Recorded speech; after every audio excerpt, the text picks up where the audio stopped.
اهدنا الصراط المستقيم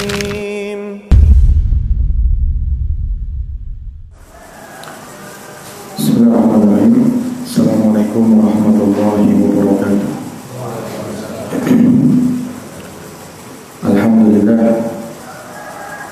Alhamdulillahirabbil alamin wal aqibatu lil muttaqin wala udwana illa 'alal zalimin.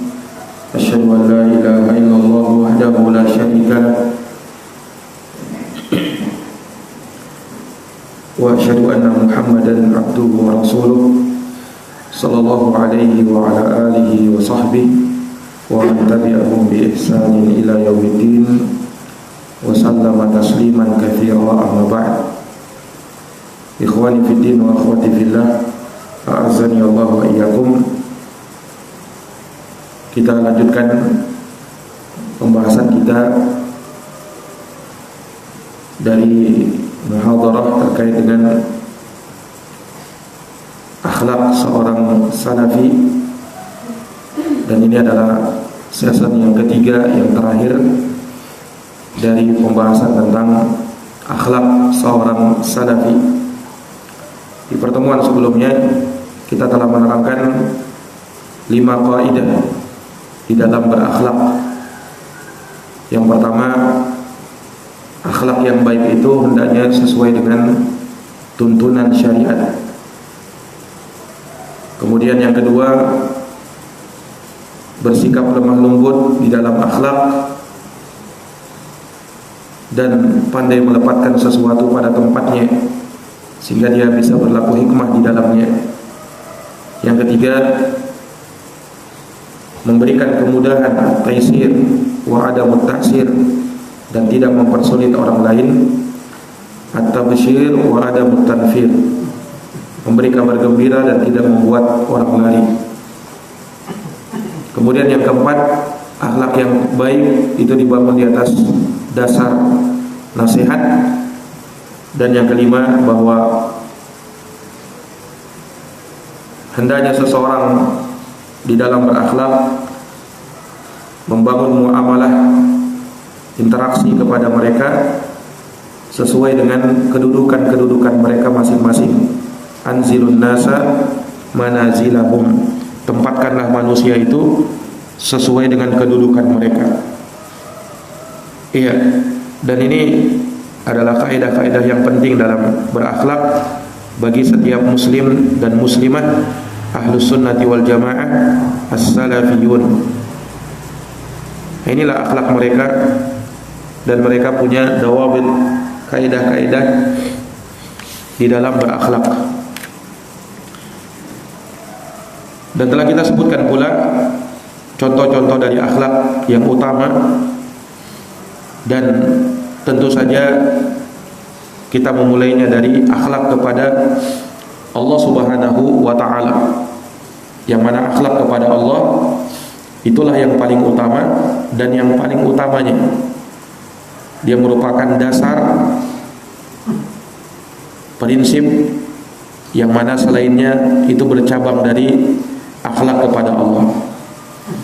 Demikian pula telah kita sebutkan akhlak kepada Rasulullah sallallahu alaihi wasallam. Bagaimana kita berakhlak kepada beliau dengan mengikuti Nabi, mentaati segala perintah Nabi, menjauhi segala larangan Nabi, mencintai Nabi, kemudian tidak berbuat bid'ah di dalam agama Nabi, menolong Nabi SAW, menghidupkan sunnah beliau. Itu dari akhlak kepada Rasulullah. Maka pada pertemuan yang terakhir ini terkait dengan akhlak seorang salafi adalah akhlak kepada sesama manusia. Akhlak kepada sesama manusia. Dan akhlak kepada sesama manusia ini diantara pembahasan yang cukup luas. Kalau mau dijabarkan, dimulai dari yang paling mulia dan paling utama untuk kita berbuat baik kepada mereka, lalu yang paling utama setelahnya. Dan orang yang paling mulia dan paling baik, paling pantas untuk kita berikan kemuliaan, yang pertama adalah kedua orang tua kita, al-walidain, dengan cara birrul walidain, berbakti kepada kedua orang tua. Ya, mereka yang paling utama, sebab Nabi yang sebutkan hal tersebut dalam hadis. Rasulullah pernah ditanya, man ahaqqun nasi bi husni sahabati, siapakah orang yang paling berhak untuk aku berbuat baik kepadanya? Qala ummuk, kepada ibumu. Summaman, kemudian siapa lagi? Qala ummuk, kepada ibumu. Summaman, kemudian siapa lagi? Qala ummuk, kepada ibumu. Summaman, kemudian siapa lagi? Qala abuk, kepada bapakmu. Iya. Tsummal aqrab fal aqrab, kemudian yang paling dekat dan yang paling dekat setelahnya. Nah, ini menunjukkan bahwa hak kedua orang tua itu di atas semua hak yang ada pada manusia. Maka kita wajib untuk birrul walidain, berbakti kepada kedua orang tua, ibu dan bapak, baik dengan harta kita, baik dengan tenaga kita, pertolongan kita kepada mereka, atau mengajari mereka. Ini juga diantara akhlak kepada orang tua. Jikalau orang tua kurang ilmunya, maka dia ajari ilmu agama, dia dakwahi, dia nasihati dengan cara yang bijaksana dan lembut. Nah, dan dia berbakti kepada kedua orang tuanya tentu jauh dari sikap gulu dan berlebih-lebihan serta hal-hal yang menyelisihi agama. Hal-hal yang menyelisihi agama, karena ada orang yang menyangka bahwasanya itu adalah bakti kepada kedua orang tua, padahal hal tersebut bukan dari berbakti kepada kedua orang tua, justru berlebih-lebihan. Ya, seperti misalnya ada orang yang sampai sujud kepada orang tuanya, mencium kaki kedua orang tuanya. Ini dari hal yang tidak pernah dituntunkan dalam agama. Kadang sebagian orang, ya karena mungkin sayangnya sama orang tua, lama tak berjumpa, sampai dia sujud-sujud. Nah, ini tidak boleh, karena sujud itu hanya kepada Allah. Walaupun niatnya bukan sujud ibadah, hanya untuk menghormati, memuliakan, itu pun tidak boleh, karena nasnya bersifat umum. Tidak boleh sujud kepada selain Allah Subhanahu wa ta'ala. Iya, berbeda dengan apa yang terjadi pada Nabi Adam alaihissalam yang diperintahkan sujud, di mana malaikat dan iblis disuruh sujud. Itu perintah Allah Subhanahu wa ta'ala, dan itu berlaku pada mereka, sujud penghormatan. Adapun setelah itu dan di syariat kita, itu seseorang dilarang sujud. Ya, jangankan sujud, membungkukkan badan saja dalam posisi ruku itu tidak boleh, apalagi sampai posisi sujud. Nah, itu jelas tidak diperbolehkan. Dan itu bukan dari bakti kepada kedua orang tua, tetapi itu adalah sikap gulu dan berlebih-lebihan. Sikap gulu dan berlebih-lebihan. Nah, ikhwani fiddin, a'azzani Allah wa iyyakum. Nah, kepada kedua orang tua ini kita berbakti kepada mereka, terlebih lagi ketika usia mereka sudah lanjut. Nah, di situ bakti kepada kedua orang tua harus lebih besar lagi. Demikian pula ketika mereka telah jatuh sakit, maka bakti kepada kedua orang tua harus lebih dibesarkan lagi. Nah, karena di saat itulah mereka sangat butuh dengan kita, sangat butuh dengan pemeliharaan kita, sangat butuh dengan bantuan kita. Makanya mereka dari orang-orang yang pertama untuk kita berbakti kepada mereka. Ya, terutama kepada seorang ibu, terutama kepada seorang ibu, yang mana haknya 3 kali dibandingkan seorang bapak. Kenapa 3 kali? Ya, karena dijelaskan oleh para ulama, ibu itu dia yang mengandung, dia yang melahirkan, dan dia yang menyusui. Dan itu tidak bisa diwakili oleh seorang bapak. Mengandung, melahirkan, dan menyusui. Karena itulah hak mereka 3. Kemudian baru setelahnya datang hak seorang bapak. Iya. Kemudian terkait dengan akhlak kepada kedua orang tua ini, Islam juga mengajarkan berakhlak sekalipun misalnya ditakdirkan kedua orang tuanya kafir. Maka seorang anak yang muslim tetap berbuat baik kepada kedua orang tuanya walaupun kedua orang tuanya ditakdirkan kafir. Nah, dia menasihatinya, dia mengajaknya kembali kepada Islam, kemudian berlemah lembut kepadanya. Ya, tetap tunjukkan akhlak kepada kedua orang tua. Nah, wa sahibuhuma fid dunya ma'rufa. Bergaulah kepada kedua orang tuamu walaupun kafir dengan cara yang baik. Dengan cara yang baik.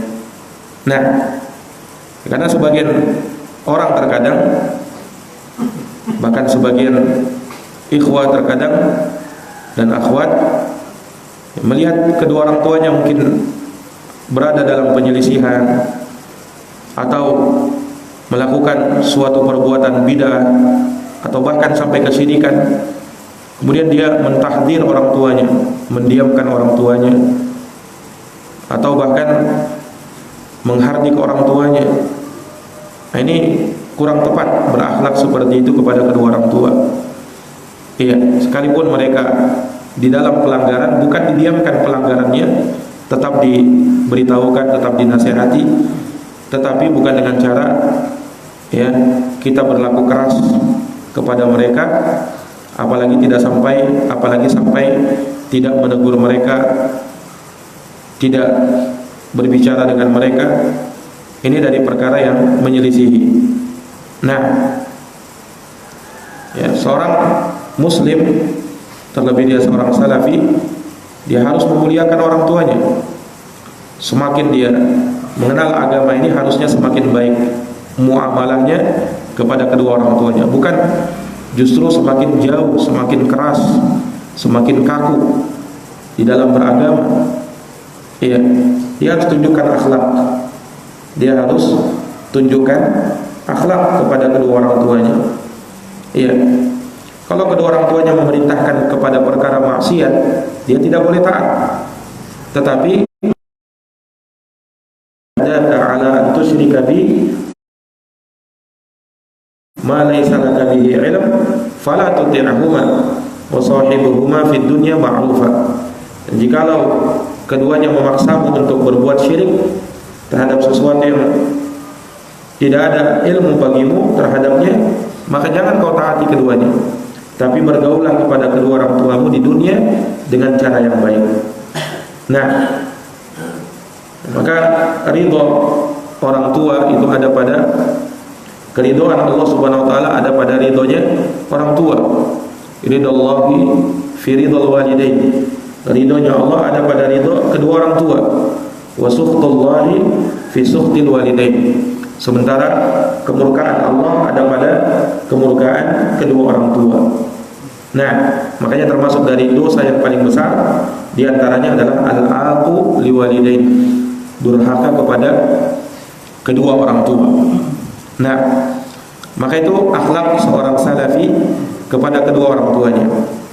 Kemudian berikutnya dari akhlak seorang salafi, dia berakhlak kepada kerabatnya. Dia berakhlak kepada kerabatnya, yaitu orang-orang yang dia punya hubungan nasab kepadanya, baik dari jalur usulnya, furu'nya maupun hawasi.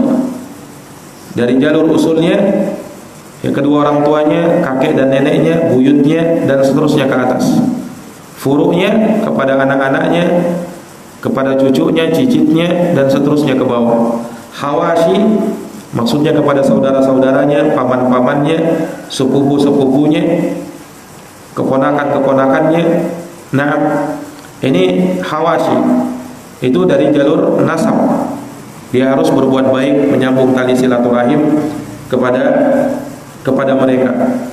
Rasulullah SAW menyebutkan keutamaannya, man ahabba ayyubsatalahu fi rizqihi wa ayyun sa'alahu fi atharihi falyasil rahimah. Barang siapa yang suka untuk dilapangkan rezekinya dan dipanjangkan umurnya, maka sambunglah tali silaturahimnya. Sambunglah tali silaturahimnya. Nah, dan orang yang memutuskan tali silaturahim diancam la yadkhulul jannata qati', tidak masuk surga orang yang memutuskan tali silaturahim. Iya, dan orang yang menyambung tali silaturahim itu bukan dengan dia menyambung orang yang menyambungnya, tetapi orang yang menyambung tali silaturahim, kata Nabi, laisal wasilu bil mukafi. Orang yang menyambung tali silaturahim itu bukan menyambung orang yang menyambungnya, karena ada orang yang menyambung silaturahim kepada dia, dia pun menyambungnya, tetapi kalau tidak, dia tidak lakukan. Bukan itu orang yang menyambung tali silaturahim. Innamal wasilu, tapi orang yang menyambung tali silaturahim, alladzi idza quti'at rahimu wasalaha. Itu orang yang apabila diputuskan tali silaturahimnya, dia pun menyambungnya. Dia pun apa? Menyambungnya. Nah, maka ini dari perkara yang diingatkan terkait dengan menyambung tali silaturahim. Dan itu tidak bisa kita lakukan kecuali dengan kita mengetahui jalur nasab kita. Makanya Nabi pernah bersabda, ta'allamu min ansabikum ma tasilu bihi arhamakum. Pelajarilah jalur nasab-nasab kalian, supaya dengan itu kalian bisa menyambung tali silaturahim di antara kalian. Iya. Dan dari dosa yang disebutkan di dalam Al-Quran, yang Allah murka kepadanya, wa yaqta'una ma amarallahu bihi ayyusal. Mereka memutuskan apa yang Allah perintahkan untuk disambung.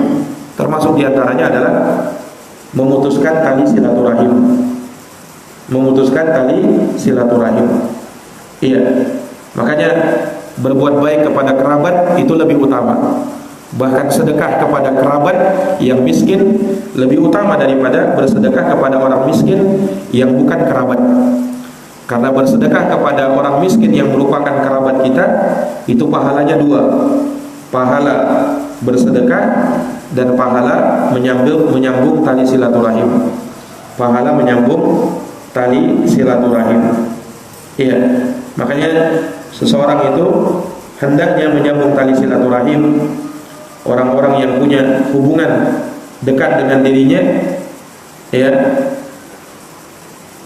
Demikian pula orang-orang yang mungkin jauh hubungannya dengan dia tetap berupaya untuk menyambung tali silaturahim. Dan menyambung tali silaturahim ini disebutkan haknya kedua atau ketiga setelah hak kepada Allah dan hak kepada kedua orang tua. Wa'budullaha wa la tusyriku bihi syai'an wa bil walidaini ihsanan wa dzil qurba. Sembahlah Allah dan jangan menyekutukannya dengan sesuatu apapun. Kemudian berbuat baiklah kepada kedua orang tua dan kepada karib kerabat. Karib kerabat itu datang setelah penyebutan kedua orang tua. Maka seorang ahli sunnati wal jamaah salafi, dia adalah orang-orang yang memperhatikan kerabatnya. Siapa saja yang menjadi kerabatnya, dia sambung silaturahim kepadanya. Jangan dia putuskan mentang-mentang kerabatnya tidak mengenal sunnah misalnya, tidak ngaji, tidak mengenal dakwah sunnah, kemudian dia putuskan, dia bukan salafi, tidak usah disambung tali silaturahim. Tak boleh seperti itu. Sekalipun dia seorang yang tidak mengenal sunnah, awam misalnya, maka sambung tali silaturahim. Dia keluarga kita, dia kerabat kita. Tunjukkan akhlak kepada mereka. Iya.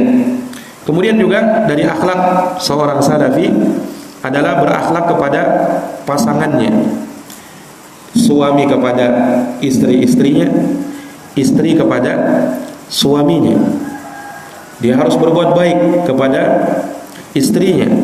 Rasulullah pernah bersabda, khairukum li ahli wa ana khairukum li ahli. Sebaik-baik kalian adalah yang paling baik kepada istrinya, dan saya adalah yang terbaik kepada istriku. Maka muliakan istrimu, karena dialah yang mengandung anak-anakmu.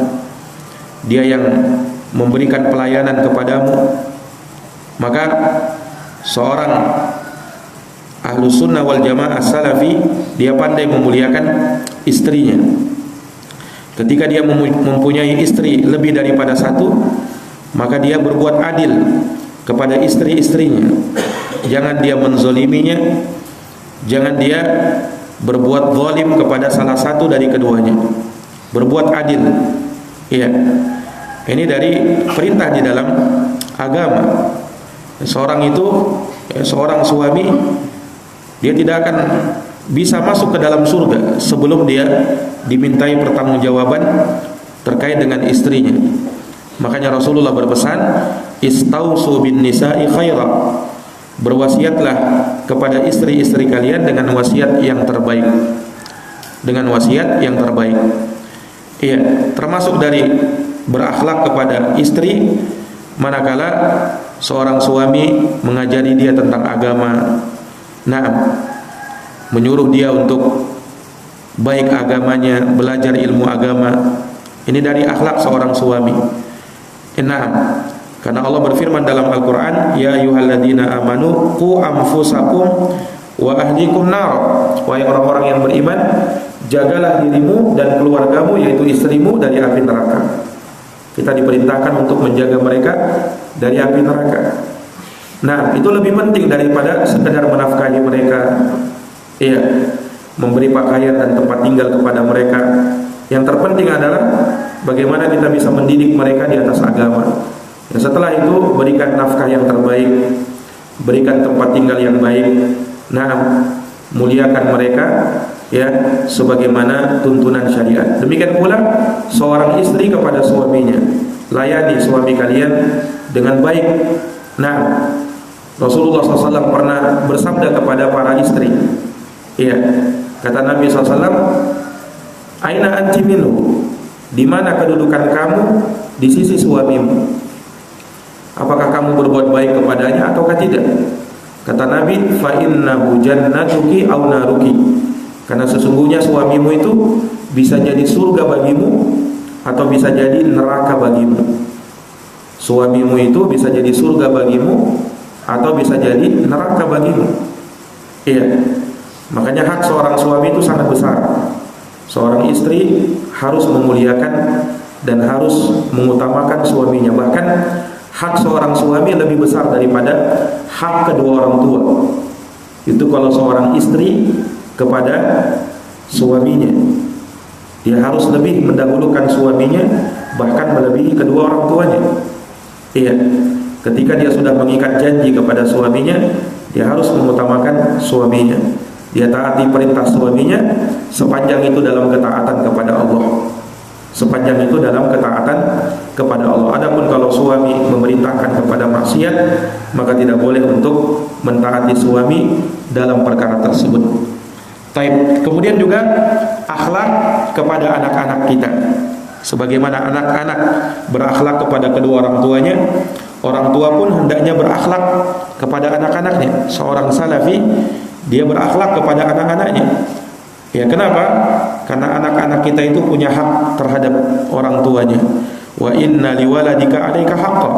Sesungguhnya anakmu punya hak terhadap dirimu. Hak untuk kau didik, hak untuk kau nafkahi, hak untuk kau berikan tempat tinggal, pakaian, dan seterusnya. Nah, dan terutama dan lebih utama daripada itu, hak untuk kita berikan pendidikan Islami kepada mereka. Ajari mereka sholat, ajari mereka agama Allah, kenalkan mereka dengan akidah-akidah Islamiyah, ajarkan mereka untuk beribadah. Nabi bersabda, muru auladakum bis shalah wa hum abna sab'i sinin wadribuhum 'alaiha wa hum abna 10 sinin. Perintahkan anakmu untuk sholat ketika mereka berumur 7 tahun, dan pukullah mereka kalau tidak mau sholat ketika berumur 10 tahun. Yani pukulan pendidikan. Ini menunjukkan bahwasanya memukul anak itu dibolehkan, tetapi dalam kadarnya, tidak sampai berlebih-lebihan, hanya sekedar pukulan untuk mendidik mereka. Karena pada sebagian anak terkadang tidak cukup untuk kita sekedar beritahu, untuk kita sekedar menyampaikan kepada dia. Terkadang pada sebagian anak yang kurang mendengar, anak yang bandel, butuh untuk ditegasi. Ya, Nabi SAW memerintahkan kalau mereka tidak mau sholat ketika berumur 10 tahun, pukullah mereka. Apalagi kalau lebih daripada itu kemudian tidak mau sholat, karena orang tua akan dimintai pertanggungjawaban terhadap anak-anaknya. Kalau anaknya tidak sholat, maka orang tuanya akan ditanya, mengapa anakmu tak sholat? Mengapa kau biarkan anakmu tidak sholat? Nah, kau perintahkan dia untuk sekolah, kau bangunkan dia untuk sekolah, tapi kau tidak bangunkan dia untuk sholat.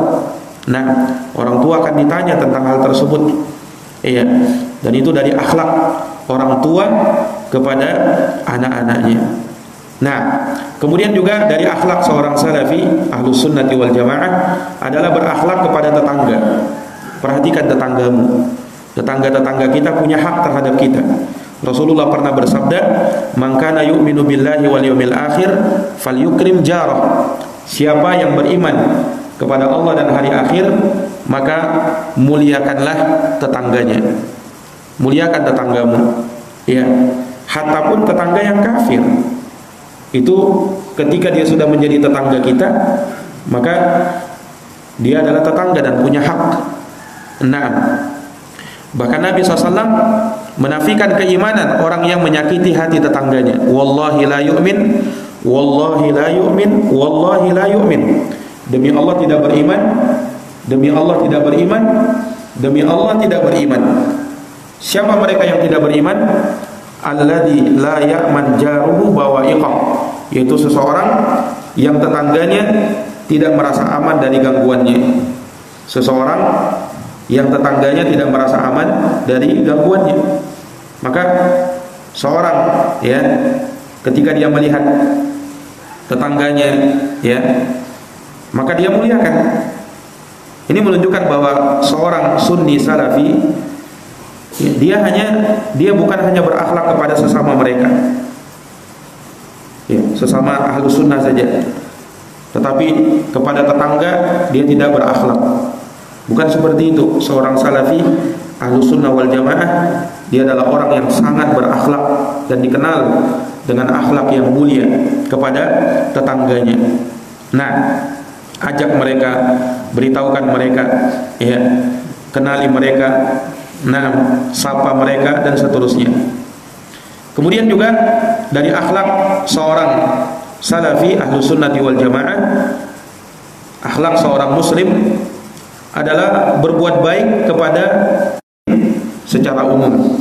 Dia mungkin bukan kerabat kita, bukan orang tua kita, bukan tetangga kita, bukan anak kita, bukan pasangan kita, tetapi dia kaum muslimin secara umum, maka kita berbuat baik kepada kaum muslimin. Bagaimana caranya berbuat baik kepada kaum muslimin secara umum? Kata Imam Al-Hasan Al-Basri rahimahullah, bahwa berakhlak baik kepada sesama muslim itu ada 3. Yang pertama, kaful ada, tidak mengganggunya. Ya, tidak mengganggunya. Nah, karena orang yang mengganggu seorang muslim itu tidak berakhlak. Iya, seorang muslim itu dia tidak boleh mengganggu saudaranya, baik dengan lisan maupun dengan perbuatannya. Baik dengan lisan maupun dengan perbuatannya.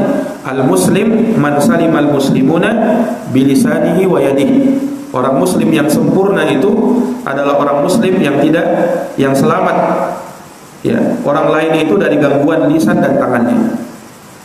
Iya, yang mereka selamat dari gangguan lisan dan tangannya, tidak mengganggu. Sementara orang yang mengganggu, innal ladzina yu'dunal mu'minina wal mu'minat bighairi maktasabu faqad ihtamalu buhtanan wa itsman mubina. Orang-orang yang mengganggu kaum mukminin laki-laki dan perempuan tanpa dosa yang telah mereka lakukan, maka sungguh dia telah memikul suatu kedustaan dan dosa yang sangat nyata. Ya, maka tidak boleh mengganggu. Kemudian yang kedua, badlun nada, yakni bersikap dermawan kepada sesama muslim. Rasulullah itu disifatkan sebagai orang yang paling dermawan. Iya, dia suka membantu orang lain. Nah, suka menderma dengan hartanya kepada orang yang membutuhkan. menolong dengan tenaganya jikalau ada orang-orang yang membutuhkan pertolongan. Dia menawarkan bantuannya, bekerja sama dengan kaum muslimin yang lainnya dalam kebaikan. Ta'awun 'alal birri wat taqwa wa ta'awanu 'alal birri wat taqwa, tolong menolonglah dalam kebaikan dan ketakwaan, wala ta'awanu 'alal ismi wal 'udwan, dan jangan tolong menolong dalam dosa dan permusuhan. Kemudian talaqatul wajhi, yakni bersikap ramah, menunjukkan wajah yang berseri-seri kepada kaum muslimin. Ini dari akhlak, dan jangan diremehkan akhlak yang seperti ini. Rasulullah pernah bersabda, la tahqiranna minal ma'rufi syai'an. Janganlah kamu meremehkan perbuatan baik walaupun sedikit, walaupun kecil. Walau antalqa akhaka biwajhin talib, sekalipun kamu berjumpa dengan saudaramu dengan wajah yang berseri-seri, jangan diremehkan. Demikian pula menyapa sesama muslim dan mengucapkan salam. Tebarkan salam kepada sesama muslimin. Iya, Rasulullah SAW pernah menyebutkan, ya, bahwa la yadkhulul jannata hatta tu'minu, kalian tidak masuk surga sampai kalian beriman.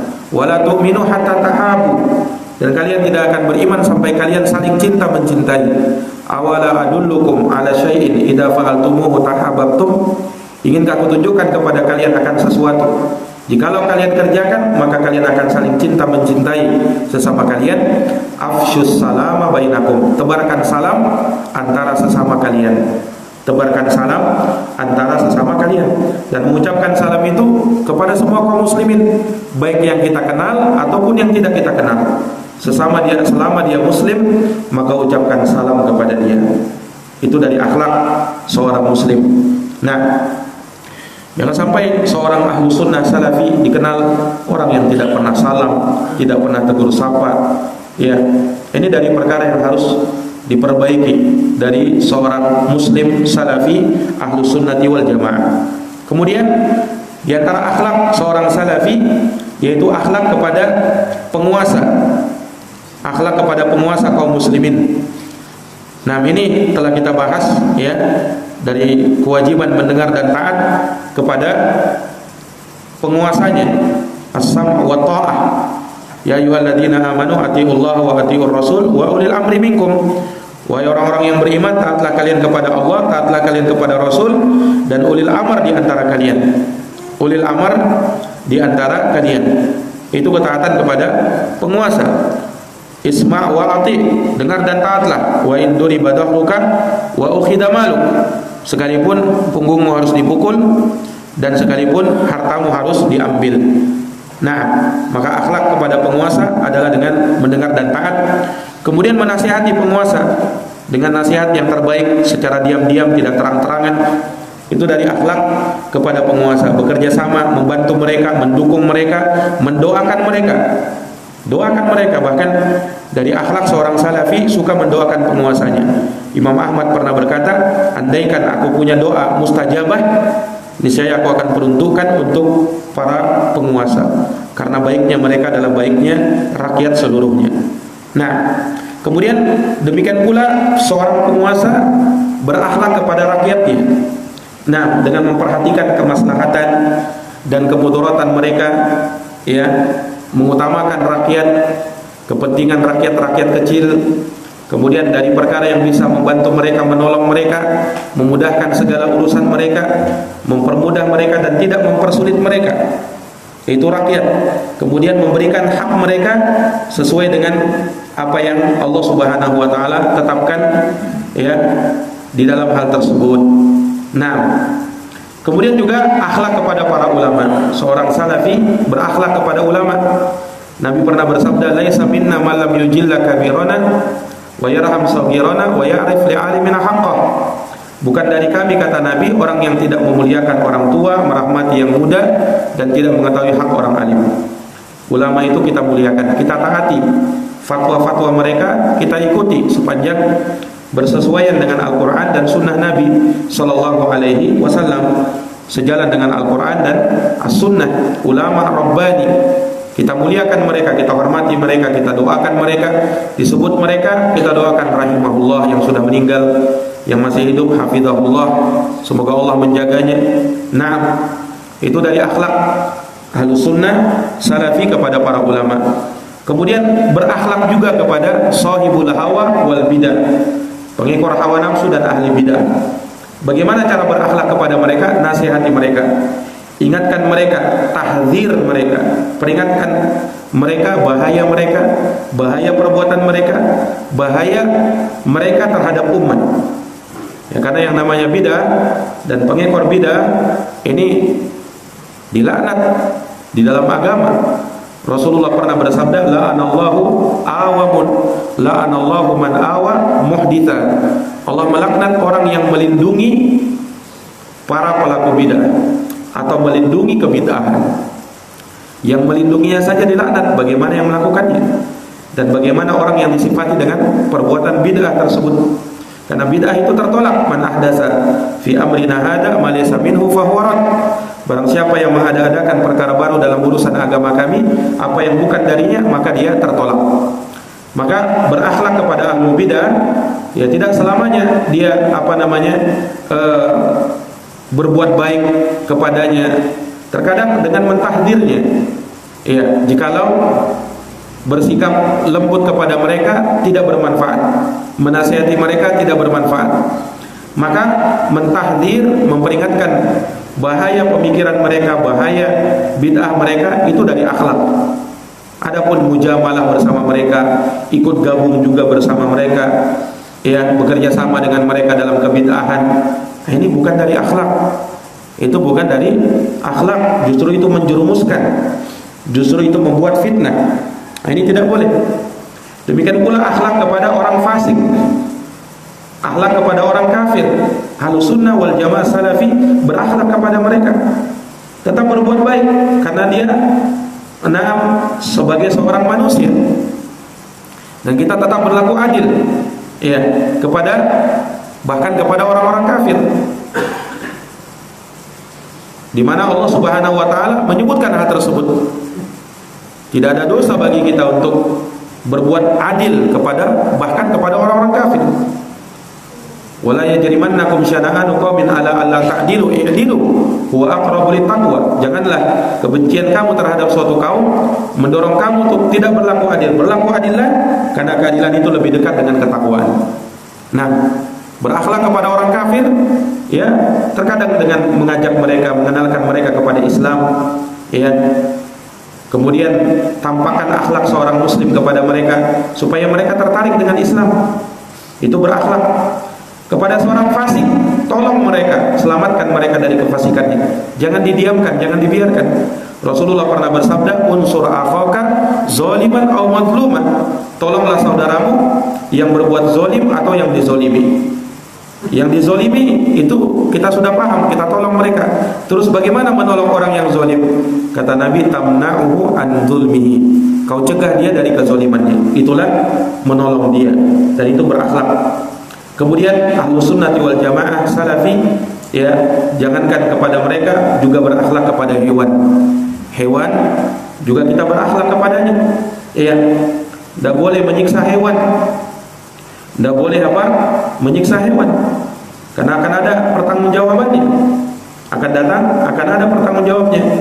Ya, seorang Ahlus Sunnah wal Jamaah dia pandai memuliakan hewan, apalagi hewan peliharaan, apalagi hewan yang berguna.